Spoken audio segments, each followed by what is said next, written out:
Hey, what's up, guys? This is Jesse Foster, aka Entranced Runner, here, and I'm going through an example of how I do hand history review and how I feel like it should be done. So, I'm going to be just going over the steps and then going through one hand and uh, doing it. So, the first step is we're going to go through each hand at every single decision point. And when I say every decision point, as you can see in caps here, crap. I mean every decision point, because it's a very good way of thinking outside the box, as you see down here. Um, you'll be surprised by how much you'll learn, even in the situations where it's super obvious. Stating the data is, or stating even obvious things can make you have epiphanies in situations where you just think it's standard. So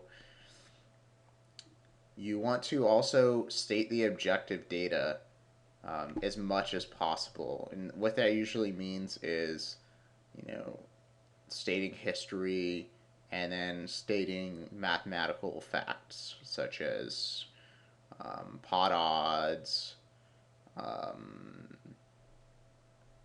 maybe information on your HUD, maybe some some odds for your bluffs, things like that. You want to state as much objective data as possible. That way you can have a much more structured analysis. So even if you're, like I said, even if the options are ridiculous or standard, state them, consider betting a quarter pot or even one big blind, or consider betting 8 times the pot. Think about what that will do. And, a lot of these options are not going to be completely feasible, but you're going to learn a lot. So, um, I'm going to go ahead and get started with that first part. So, here I have a hand that I played quite a while ago against a player named Chronic Killer. Um, he's a regular. He's pretty tight. He plays 57% of hands in position, 27% of hands out of position, 3 bets 12%, and is generally not super aggressive. I would categorize him as a pretty straightforward tight regular. Um, doesn't value bet super thin, doesn't barrel a whole ton. So, okay, let's go ahead and get started. Um, the fir- I have King Nine offsuit on the button, and this is a decision point right here. Um, what do I do here? Do I min raise? Do I limp? Do I open fold? Do I raise? Well, I know that um, mathematically he's only playing 27% of hands out of position. I know that in order for um, that if he's playing 27% of hands out of position, then I'm making money right on my pre-flop raise because he's not defending enough out of position. He needs to defend about 37.5% out of position in order to be breaking even or not letting me exploit him pre-flop. So um, or raising here is clearly the play because I'm making money in a vacuum right here. The decision of whether to min raise or 3 exit is what makes it that could be close. I think 3xing it is fine because um, he's generally just tight passive or pretty tight. Not I guess not super passive. It just is not a difficult player to play post flop. So I don't mind him putting more money in out of position and folding a lot of flops and turns and rivers. So I like the 3x here. If he was more 3-bet happy and more check raisey, I would probably go for the min raise. So he 3-bets me here, and as I said, he was 3-betting about 12%, and I think that was a pretty linear range. So here we're going to state some more objective data. If he's 3-betting a linear 12% of range, how does King 9 offsuit do against that? Okay, we have about 32% equity. How much equity do we need to call? Um, this is not how I make all of my decisions for calling 3-bets pre-flop, but it's a good way to start. So we have 32% equity here. We're getting about 1.75 to 1, so we need around 36% equity. Also, my hand plays pretty poorly versus his value range. So I don't really like calling here. I don't really think.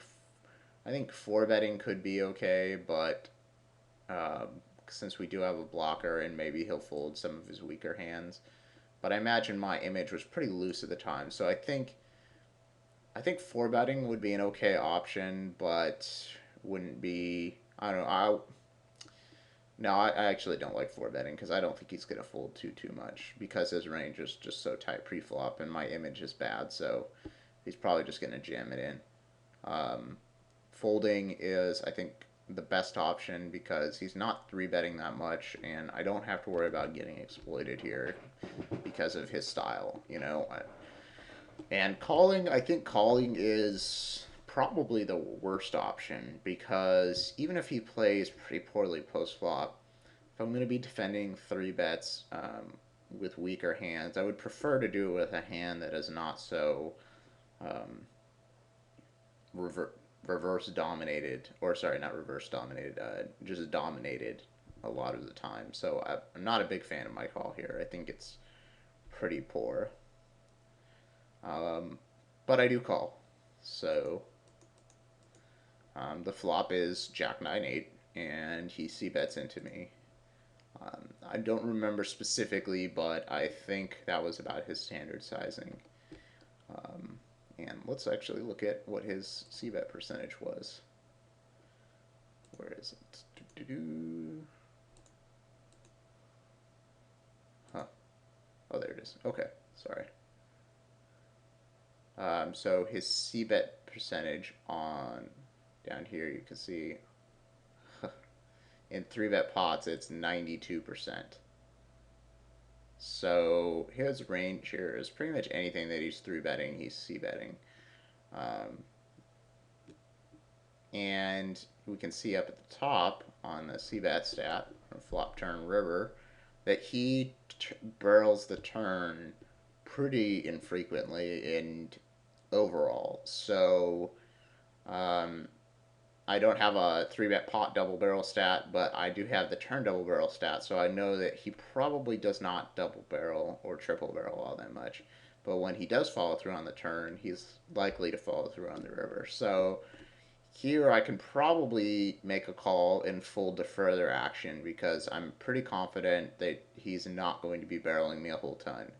And also, I can turn my hand into a bluff on later streets if I think it's necessary.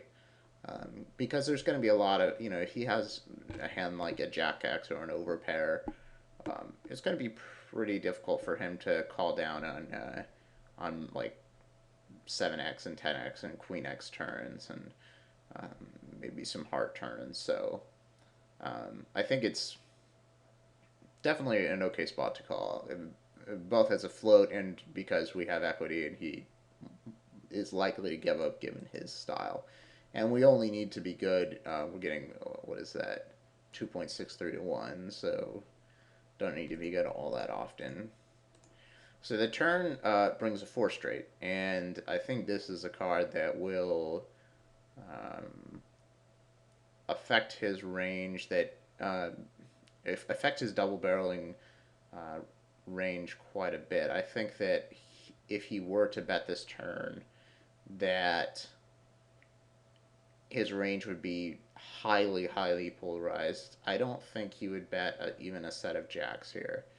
So if he were to bet here, he would probably have Queen X or 7X, I guess, or worse. So this is a decent spot to turn my hand into a bluff because if he has a hand such as, pocket kings, pocket aces, Jack X, it's going to be pretty difficult for him to call this turn.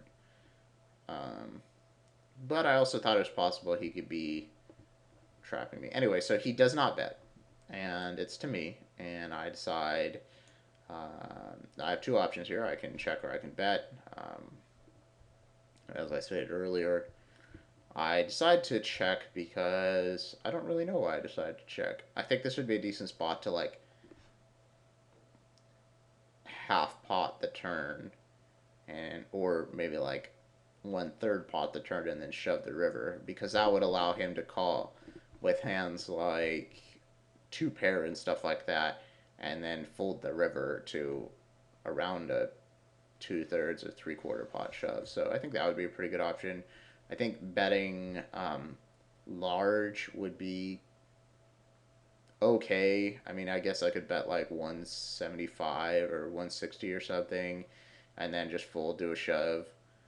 That would be, I guess, pretty believable, but I feel like when you make it, kind of give him good odds in that situation, because all he has to do is check shove. He doesn't have to play the river, and the more simple an option you give your opponent, the more likely they're going to take it. So if I bet like 150 to 190 here, I think he might check ship some hands that he might just check call the turn to a smaller bet and then fold on the river. So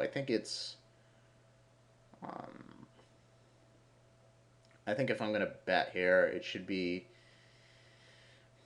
I like the quarter or 1/3 pot bet, and that's also pretty consistent with um, how he views how my strong hands would play. So, but I check back, and I think that's okay too. I think I can still rep things on the river. So the river is the 7 of hearts, and he checks to me. And now I have to decide, does he have a flush here? I think it's pretty unlikely that he has a flush here. Um, because I think if there was a turn that he would ever barrel, it would probably be this turn. It's a pretty nice turn, and if he didn't barrel the turn, he would probably have a flush he would probably bet it on the river. Um, Same for Queen X. I don't really think there's too many Queen X in his range. Um, it's possible that he could have them and that he's trapping me. Um, but the fact of the matter is that I don't think he has a Queen X too much, and I don't think he has a flush too often. However, I probably can have a flush, or what's more important is he perceives that I can have a flush here, and I can have a Queen X.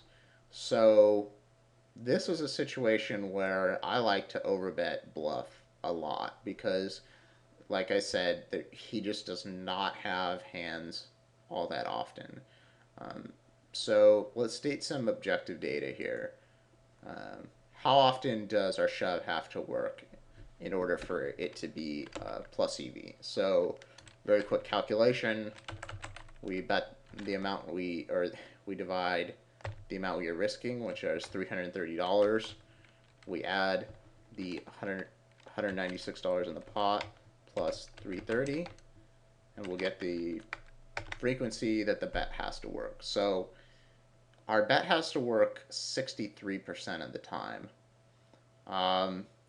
That's a pretty high percentage, but as we stated earlier, given that we can weight his range very, very strongly against flushes and straights, it's going to be probably he's going to be folding more than this. I would say his folding frequency is probably like 80-85%.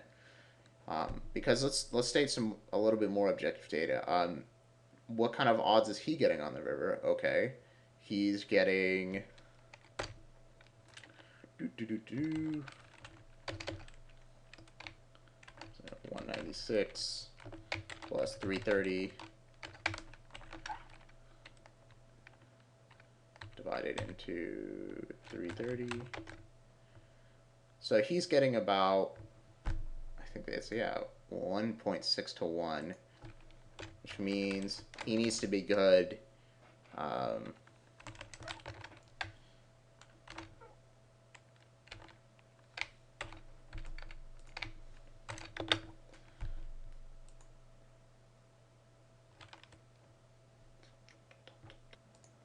which means he needs to be good here about 39% of the time.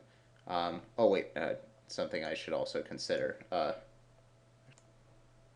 Okay, so the reason why this is also such a good spot to bluff is because when he calls here, he's only calling for half the pot. So his risk to reward ratio for this pot is pretty bad because his best case scenario is he's chopping. So let's go over the math of how often he has to be good here in order to, or how often he has to be chopping in order to make his call good. Um, so let's look at this. He's the amount he's going to win is half the pot, which is $96 or 196. So that's going to be $98. So one of the things that makes this such a great spot to bluff is because his best case scenario when you overbet ship here is that he's chopping with you. So he's effectively risking 90 or he's risking $330 to win the chop in the pot, which is $98, or his value in the pot if he chops is $98. So that means that he's risking 330 to win 98, which means that he needs to be chopping about 70% of the time here in order for a call to be good. Now, if he knew that 100% of the time I was bluffing here and that he could weight my range against flushes, etc., maybe he can make a call here. But the fact of the matter is that it's just a very difficult spot for him to be in. Um, and I think most players do not make the correct decision in this spot because most players who overbet they're just not used to this situation. So you're able to exploit them, and most of the time they're going to be folding. So I've stated that he has to fold 70% of the time, or that not he has to fold. He has to fold 63% of the time. I think that's pretty likely that we're going to get that fold frequency. So I think the shove is pretty good, and I think that it's also a good thing for just for the overall game because it makes it really frustrating for him when I overbet shove this river because he probably feels like I'm bluffing a lot here, but it's just so difficult for him.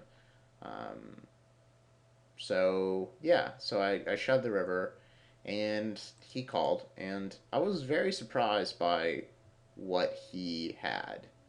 Um, he ended up having Queen 10, so he basically trapped the shit out of me. Um, do I think that I made a mistake in the hand?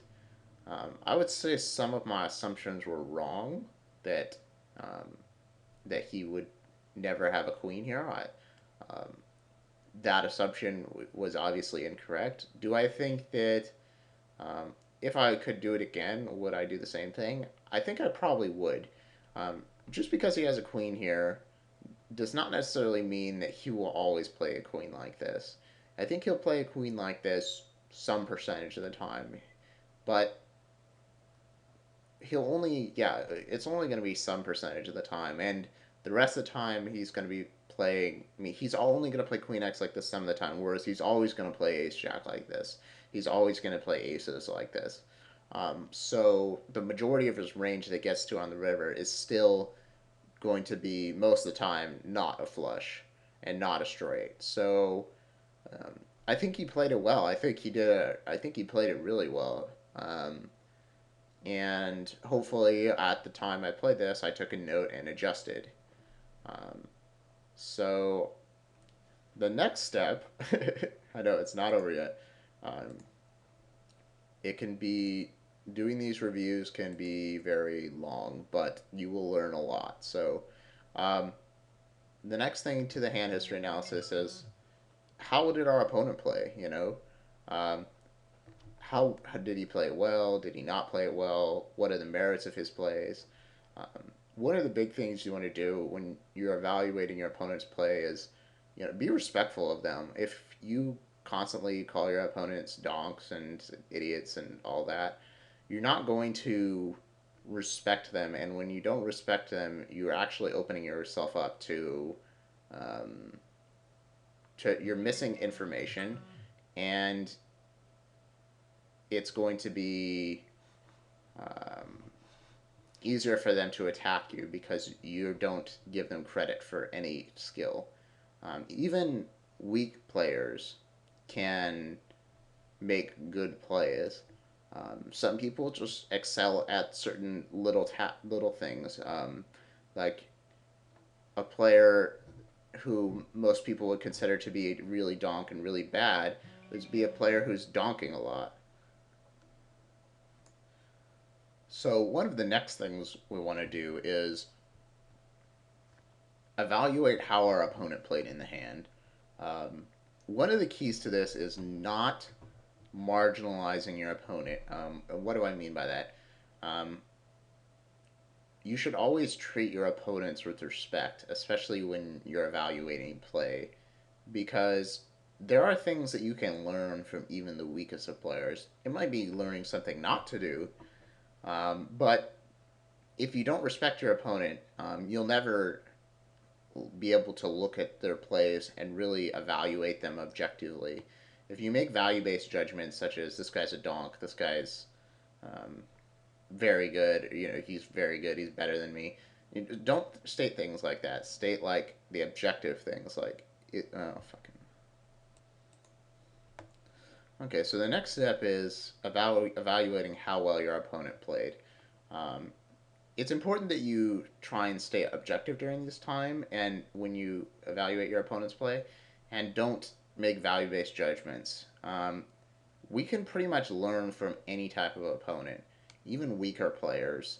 Um, some players, a player most people would not have that much respect for is a player who donk bets a lot. But that can be an extremely difficult strategy to play against. Um, so there's something that we can learn from that player. Sometimes what we learn from players is what not to do. But like I said, there's always something to learn. So let's evaluate how our opponent played this hand. Let's start from the top. Show known hold cards. His 3-bet preflop. Well, actually, let's go back even further. The decision of whether or not to play this hand out of position. I think this is definitely a hand that he needs to play out of position because uh, I was probably raising 100% of buttons, and Queen 10 off is a pretty good hand against that range. The decision of whether to 3-bet or call, I think is I think calling is much better, because Queen 10 off is not really a hand that you can 3-bet for value, um, because it's going to be pretty difficult for me to call with worse 10s or worse queens. A lot of my range, especially when he's not 3-betting that much, he's only 3-betting 12%. So most of my range for calling 3-bets is going to be, or not most, but a high percentage is going to be better queens and better 10s and hands that are just going to play well versus his range. So I think it's a mistake to 3-bet here, but I don't think it's terrible. I think it's probably fine as a bluff because I was probably folding like 60 or 70% of the time. Um, so I think that's fine. I think his sizing is okay as well. We're a little bit deeper, and he makes it 11 big blinds. I don't really have any problem with that. I think it's a good sizing. You could really do anything here depending on your style. Um,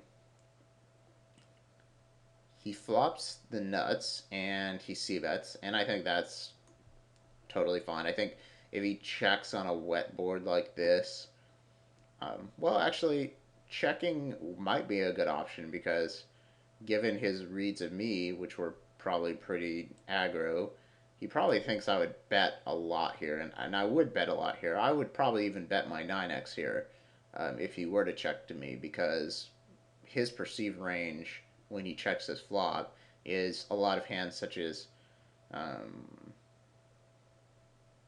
weak 9x, 8x, maybe some ace highs, maybe some draws that he's check shipping.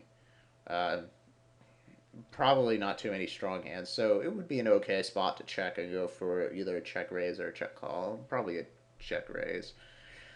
Um, so I think checking has merit. I think betting also has merit because he does see bet like 95% of the time.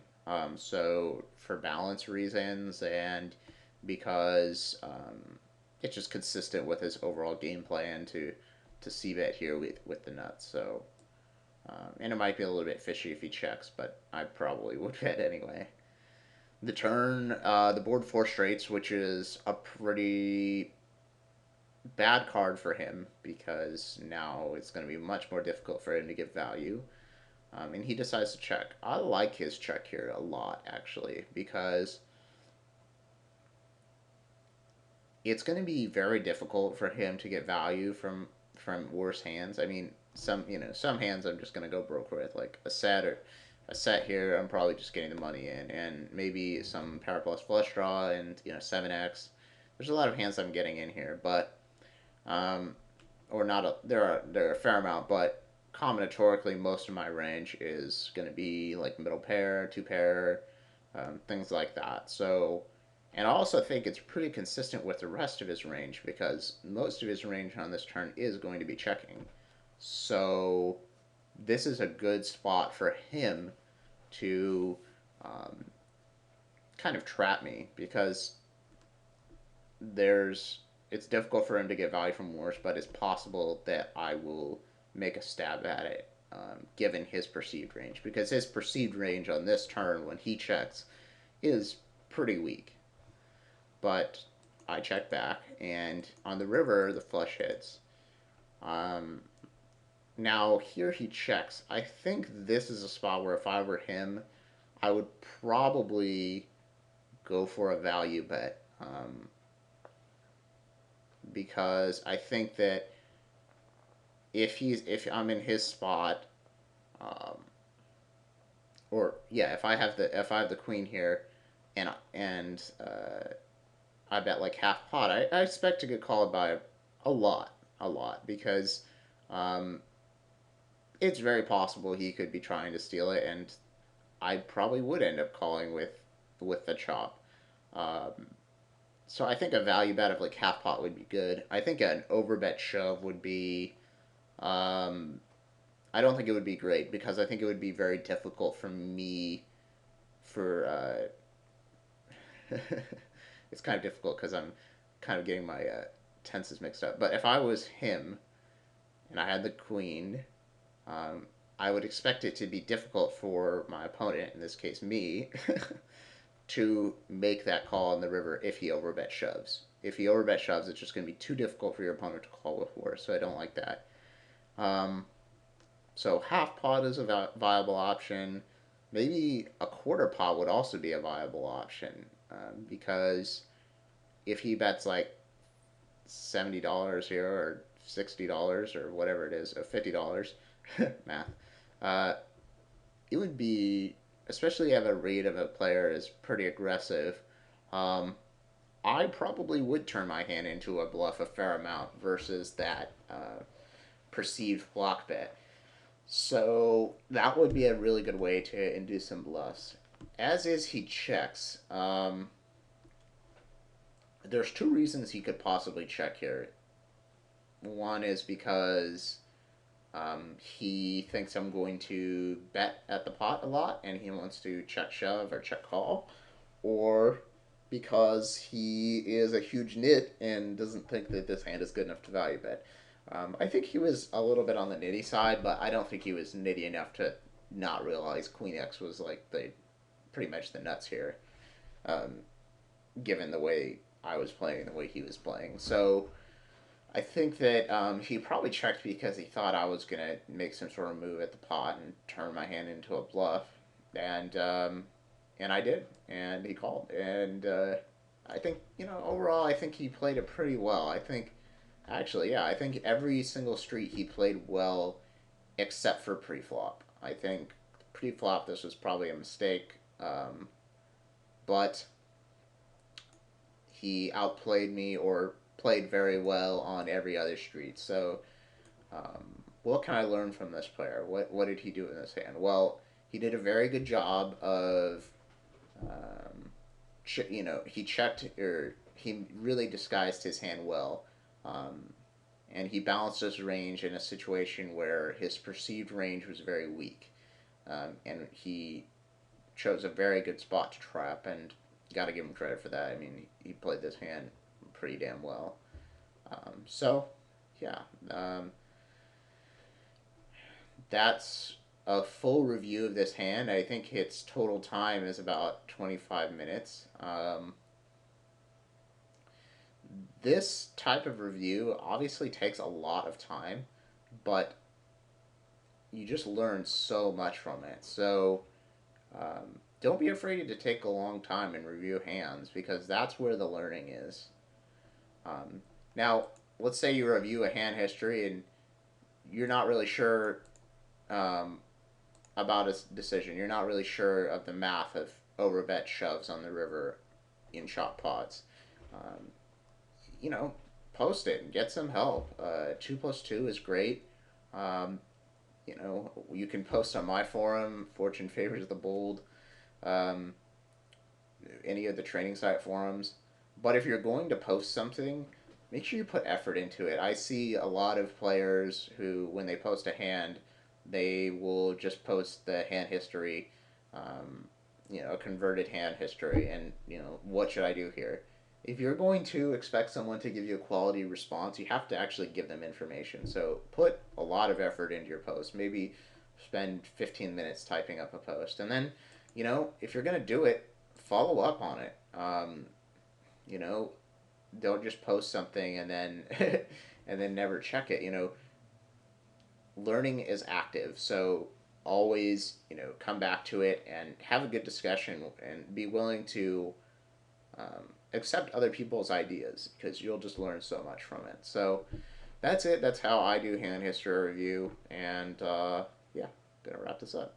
Take it easy.